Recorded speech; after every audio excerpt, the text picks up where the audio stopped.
காவேரி ஸ்கூலுக்கு கிளம்பி போனதுக்கப்புறம் வந்துட்டு விஜய் அதுக்கப்புறம் போய் ஹாலிங் பெல் அடிக்கிறாங்க. யார் இப்போ தான் அவள் கிளம்பி போனா யாருன்னு தெரியலையே அப்படின்னு சொல்லிட்டு கதவை போய் ஓப்பன் பண்ணுறப்ப விஜய் நிற்கிறாங்க. விஜய் பார்த்தோன்னு மாப்பிள்ளை நீங்களா அப்படின்னு சொல்லிட்டு ஷாக்காக கேட்குறாங்க. அத்தை நானே தாங்க அத்தை. ஏங்க அத்தை இத்தனை நாளாக வந்து எங்களை பார்க்கணும் கூட தோணல. எனக்கு இப்போ தான் எல்லா உண்மையும் தெரிஞ்சுது. காவேரி நான் இப்போ தான் பார்க்குறேன் அப்படின்னு சொல்லிட்டு இருக்கிறாங்க. காவேரி வந்துட்டு இறந்துட்டா, நம்மளை விட்டு போயிட்டா அப்படின்னு தான் எங்கள் வீட்டில் சொல்லியிருந்தாங்க. அதை நம்பி நான் இத்தனை நாளாக மடத்தனமாக அவங்க சொன்னது அத்தனையும் உண்மையும் சொல்லி நான் நம்பிட்டேன். அது வேற யாராவது சொல்லியிருந்தா நம்பியிருக்க மாட்டேன். என் தாத்தா சொல்லிட்டாரு, அதனால தான் நான் அத்தனையும் உண்மையை நினச்சி நம்பிட்டேன். நீங்கள் எப்படி இருக்கீங்க அத்தை? ஒரு தடவை கூட வந்து என் பாப்பாவை பார்க்கணுன்னு கூட உங்களுக்கு தோணலையில. என்ன சொன்னாங்கன்னு தெரியல, நீ ஏதோ சொல்லியிருக்காங்க, அதனால தான் நீங்கள் வந்து என்னை வந்து பார்க்க கூட வரல, என் பொண்ணையும் பார்க்க வரல அப்படின்னு சொல்கிறாங்க. இல்லை மாப்பிள்ள அது வந்து சொல்லுங்க அத்தை என்ன சொன்னாங்க அப்படின்னு சொல்லி கேட்குறாங்க. இல்லை உங்களுக்கு நீங்கள் ரொம்ப சீரியஸாக இருக்கீங்க, நீங்கள் வந்து நான் எப்படி சொல்கிறதுன்னு தெரில, ஏன் நானும் வந்துட்டு இறந்துறாங்க மாதிரி இறந்துருவேன்னு சொல்லி சொன்னாங்களா அப்படின்னு சொல்லி கேட்குறாங்க. இல்லை மாப்பிள்ள அது வந்து விடுங்க அத்தை, இதெல்லாம் ஏதோ பெருசாக பிளான் பண்ணி எனக்கு உடம்பு சரியில்லாதப்போ அவங்க பிரிக்கணும்னு நினச்சி பிரிச்சுட்டாங்க. இத்தனை நாளாக வந்துட்டு என்னையும் என் பொண்ணையும் வந்துட்டு காவேரி இல்லாமல் நானும் என் பொண்ணு அவ்வளோ தூரம் தவிச்சு போயிட்டோம். நான் கூட விடுங்க அத்தை, ஒரு பக்கம் விடுங்க பரவாயில்ல, என் தலையெழுத்து அப்படி இருக்குது. ஆனால் அந்த பிஞ்சு குழந்தை என்ன பாவம் பண்ணா, அவளை வந்துட்டு அவங்க அம்மா பாசம் இல்லாமையே வந்து இத்தனை நாளாக இந்த 5 வருஷமாக அவள் ஏங்கி போயிட்டா. ஆனால் வந்துட்டு அவளுக்கே தெரியல மிஸ்ஸு தான் அவங்க அம்மான்னு சொல்லிட்டு அவ்வளோ தூரம் வந்து அவள் இப்போ இருக்கா இந்த நிலைமையில அப்படின்னு சொல்கிறாங்க. என்னங்க சொல்கிறீங்க அப்படின்னு சொல்லி கேட்குறாங்க. ஆமாங்க, அவன் உங்களுக்கே தெரியும், அவள் சொல்லியிருந்திருப்பான்னு நினைக்கிறானே அம்மா காவேரி. ஆமாம், ஒரு குழந்தை வந்து ரொம்ப வந்துட்டு ஒட்டிக்கிட்டா, எனக்கு ரொம்ப பிடிச்சிருக்குன்னு வேறு சொல்லிட்டு இருந்தாலே, வேறு யாரும் இல்லை, அது அவளுடைய குழந்தையே தான். அவளுக்கே தெரியல அது வந்து அவளுடைய தான் குழந்தைய தான் அவள் பார்த்துக்கிறான்னு கூட அவளுக்கு தெரியல.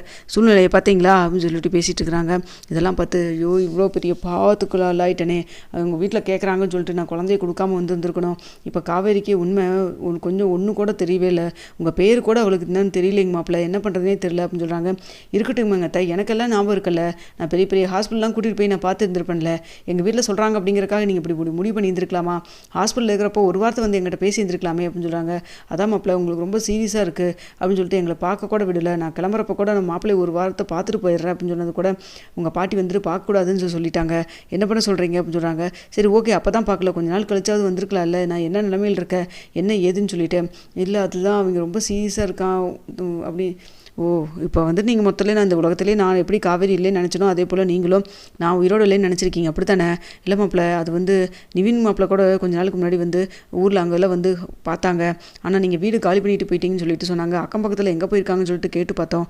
ஆனால் நீங்கள் எங்கே இருக்கீங்க என்னன்னே எங்களுக்கு தெரியவே இல்லை. தகவலே தெரிஞ்சிருந்தால் கண்டிப்பாக வந்து பார்த்துருப்போம். நான் வந்துட்டு என் பேத்தியை பார்க்கணுன்னு சொல்லிட்டு நான் நினைக்காத நாளே கிடையாது. கங்காட்டியும் யமுனாவட்டியும் நான் வந்து இதை பற்றி நான் சொல்லிகிட்டே தான் இருந்தேன் அப்படின்னு சொல்கிறாங்க. சொல்லிட்டு இருந்து என்னங்க தேவை பண்ணுறது, அதுக்கான முயற்சி எதுவும் நீங்கள் பண்ணலையே. சரி விடுங்க, நடந்து முடிஞ்சதாகவே இருக்கட்டும். இனி என்ன தான் பண்ணலான்னு ஐடியாவில் இருக்கீங்க? நான் காவேரி என் உலகத்தை விட்டு நம்மளை விட்டு போயிட்டான்னு நினச்சேன். ஆனால் காவேரி திரும்ப நான் பார்த்ததுக்கப்புறம் தான் எனக்கு உயிரே வந்திருக்கு. சொல்லுங்கள் இனி என்ன பண்ணலான்னு சொல்லுங்கள், அது மாதிரி பண்ணிக்கலாம் அப்படின்னு சொல்கிறாங்க. இல்லை அவளுக்கு எதுவுமே ஞாபகம் இல்லையே மாப்பிள்ள அப்படின்னு சொல்கிறாங்க. அவகிட்ட நம்ம எடுத்து சொல்லுவோம். நீங்கள் தான் சொன்னீங்கல்ல அவங்க அப்பா தவறுனது கூட நீங்கள் வந்துட்டு அவளுக்கு மறந்து போச்சு, சொல்லி தான் ஞாபகம் வர வச்சுன்னு சொன்னீங்களே. அதே போல் வந்துட்டு இப்போவும் வந்து நடந்து முடிஞ்ச விஷயத்த எல்லாத்தையும் சொன்னால் அவளுக்கு ஞாபகம் வரப்போகுது மறுபடியும் அப்படின்னு சொல்லிட்டு இருக்கிறாங்க. இதெல்லாம் சரிப்பட்டு வருமாங்க மாப்பிள்ள? பழசெல்லாம் ரொம்ப நம்ம ஞாபகப்படுத்தணும்னா அவள் உயிருக்கே ஆபத்துன்னு சொல்லி டாக்டர் சொல்லியிருந்தாங்க. அதெல்லாம் 5 வருஷத்துக்கு முன்னாடி தானங்க அத்தை சொன்னாங்க. இப்போ ரீசெண்டாக நீங்கள் எதுவும் அவளை கூட்டிகிட்டு போய் டாக்டர்கிட்ட செக் பண்ணல அப்படின்னு சொல்கிறாங்க. இல்லையே அப்படின்னு சொல்கிறாங்க. அப்போ நான் சொல்கிற டாக்டர்கிட்ட நீங்கள் கூட்டிகிட்டு போய் காவேரியை பாருங்கள், நான் இருக்கிறதாவே காமிச்சிக்க வேண்டாம், ஆனால் அவளை தூரத்துலேருந்து நான் பார்த்துட்டு தான் இருப்பேன். இனிமேல் அவளோட எப்போவுமே 24 மணி நேரம் நான் கூட இருந்துக்கிட்டு தான் இருப்பேன். அவளை இனிமேல் நான் வந்து எப்போ எக்காரணத்தை கொண்டு நான் விட்டுறவே மாட்டேன் அப்படின்னு சொல்லிட்டு இருக்கிறாங்க. இல்லை மாப்பிள்ள, அது வந்து சொன்னால் கேளுங்க அத்தை, நான் ஒரு பக்கம் டாக்டர்கிட்ட அப்பாயின்மெண்ட் போட்டிருக்கேன். நீ ஈவினிங் வந்துட்டு காவேரி ஸ்கூல்லேருந்து வந்ததுக்கப்புறம் அவளை ஹாஸ்பிட்டல் கூட்டிகிட்டு போய் செக் பண்ணி பாருங்கள், என்ன சொல்கிறாங்கிறத நம்ம அதுக்கப்புறம் பேசிக்கலாம் அப்படின்னு சொல்லிட்டு இருக்கிறாங்க. ஹாஸ்பிட்டலும் கூட்டு போகிறாங்க. கூட்டு போன வந்துட்டு அவங்க வந்துட்டு இது மாதிரி வந்துட்டு பழசெல்லாம் மறந்துருக்கா, பழசெல்லாம் ஞாபகப்படுத்தி சொல்லலாமா அப்படின்னு சொல்லி கேட்குறாங்க. என்னம்மா திடீர்னு ஹாஸ்பிட்டல் கூட்டிகிட்டு வந்த, பழசெல்லாம் ஞாபகப்படுத்தி சொல்லலாமான்னு எங்கிட்ட எல்லாம் தானே சொல்லிட்டேன், அப்புறம் என்ன அப்படின்னு சொல்கிறாங்க. கொஞ்சம் அமைதியாரு, டாக்டருக்கு முன்னாடி என்ன பேசுறது, கொஞ்சம் அமைதியாரு அப்படின்னு சொல்கிறாங்க.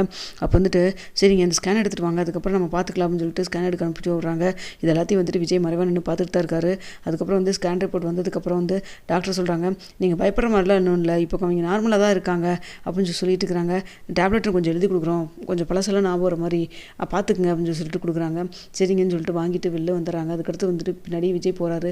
போயிட்டு இப்போ வந்துட்டு போனாங்களே காவேரின் பேஷண்ட், ஆமாம் சொல்லுங்கள் அப்படின்னு சொல்கிறாங்க.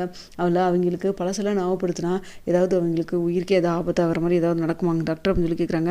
அந்த கிரிட்டிக்கல் ஸ்டேஜெல்லாம் அவங்க தாண்டிட்டாங்க, இப்போல்லாம் ஒன்றும் பிரச்சனை இல்லை, எக்ஸ்டெண்ட் ஆகி முடிஞ்சு 5 வருஷம் ஆயிடுச்சு இல்லை, இப்போல்லாம் நார்மலாக தான் இருக்காங்க. நீங்கள் சொன்னீங்கன்னா அவங்க கொஞ்சம் ட்ரை பண்ணுவாங்க, பழசெல்லாம் யோசிச்சு பார்க்குறது கூட. ஏதாவது இன்சிடென்ட்லாம் அவங்ககிட்ட சொல்ல முடிஞ்சாலும் ஞாபகப்படுத்தி பாருங்கள், அவங்க ஞாபகம் வருதான்னு செக் பண்ணி பாருங்கள் அப்படின்னு சொல்கிறாங்க. சரிங்க டாக்டர், இது ஒன்று போதும், ரொம்ப தேங்க்ஸுங்க சார்ன்னு சொல்லிட்டு ரொம்ப சந்தோஷமாக வந்துட்டு இங்கே கிளம்பி வராங்க. வந்ததுக்கப்புறம் அடுத்த நாள் எப்பவும் போல் காவேரி இங்கே ஸ்கூலுக்கு கிளம்பி போகிறாங்க. அதே போல் வந்து சரதா பார்க்குறக்காக வந்துட்டு இங்கே மாப்பிள்ளை வீட்டுக்கும் போகிறாரு. போனோன்னே வந்துட்டு என்னங்க மாப்பிள்ளை, நேற்று டாக்டரை பார்த்துட்டு வந்து சொன்னேன்ல, மருந்தெல்லாம் எழுதி கொடுத்துருக்காங்க அப்படின்னு சொல்கிறாங்க. ஆனால் காவேரி திரும்ப திரும்ப கேட்டே இருக்கா, வேறு ஏதாவது விஷயத்தை மறைச்சிருக்கிறியா அப்படின்னு சொல்லிட்டு, எனக்கு வேறு கனவெல்லாம் ஒரு மாதிரி வந்துட்டு இருக்காங்களே, யாருன்னு எனக்கு தெரியல, சொல்லுமா, இல்லைன்னா எனக்கு இதுக்கு தொடர்ச்சி அப்படி இந்த கனவு வந்துட்டே இருக்குது, சொல்லுமா அப்படின்னு சொல்லிட்டு திரும்ப திரும்ப கேட்டால், எனக்கு தெரிஞ்சு அவள் சொல்கிறதெல்லாம் வச்சு பார்க்குறப்போ நீங்கள் உங்கள் வீட்டு ஆளுங்க தான் வந்திருப்பீங்க போல இருக்குது கனவுல அப்படின்னு சொல்கிறாங்க. சரிங்க அத்தை, நீங்கள் சொல்லுங்கள் என்ன பண்ணலாம் அப்படின்னு சொல்லிட்டு அப்படின்னு சொன்னாங்க. நீங்கள் தாங்க மாப்பிள்ளை சொல்லணும் அப்படின்னு சொல்கிறப்போ, பாருங்க டாக்டர் என்ன சொல்லியிருக்காங்கன்னா, பழசெல்லாம் வந்துட்டு ஞாபகப்படுத்தினா இனிமேல் பிரச்சனை கிடையாது, அவங்களுக்கு இன்னும் கொஞ்சம் ஞாபகம் வரதுக்கு இது கொஞ்சம் யூஸ்ஃபுல்லாக இருக்கும் அப்படிங்கிற மாதிரி தான் சொல்லியிருக்காங்க. நான் ஒன்று பண்ணுறேன், அவள் பக்கத்துலேயே நான் முன்னாடி மாதிரியே வீடு எடுத்து தங்கிறேன், அவள் என்னை அடிக்கடி பார்க்குறப்ப அவளுக்கு கொஞ்சமாக அது ஞாபகம் வரும்ல, அப்படியே நீங்களும் கொஞ்சம் கல்யாணம் ஆன விஷயம் அது எல்லாத்தையும் கொஞ்சம் அப்பப்போ ஞாபகப்படுத்திட்டே இருங்க அப்படின்னு சொல்கிறாங்க. மாப்பிள்ளை இல்லை மாப்பிள்ளை, அவள் திட்டுவா, எதுக்கு குழந்தையெல்லாம் விட்டு ஃபஸ்ட் எடுத்து நீங்கள் எடுத்தோன்னே குழந்தை விஷயத்த சொல்லாதீங்க, அதை கடைசியாக பார்த்துக்கலாம், இப்போதைக்கு வந்துட்டு இப்படி கல்யாணம் ஆன விஷயம், அதுக்கப்புறம் மறுபடியும் வந்து நாங்கள் ஒன்றா சேர்ந்து வாழ்ந்த விஷயம், இது எல்லாத்தையும் கொஞ்சம் சொல்ல ஆரம்பிங்க, அதுக்கப்புறம் நடந்தது பார்த்துக்கலாம் அப்படின்னு சொல்லிட்டு இருக்கிறாங்க. இந்தாங்க என் ஃபோட்டோ, எங்கள் மாப்பிள்ளை உங்கள் ஃபோட்டோ கூடவா எங்கிட்ட இல்லாமல் இருக்கும், அதெல்லாம் இருக்குது அப்படின்னு சொல்கிறாங்க. அப்படின்னா நீங்கள் ஃபோட்டோவை காமிச்சு சொல்ல ஆரம்பிங்க அப்படின்னு சொல்லிட்டு இருக்கிறாங்க.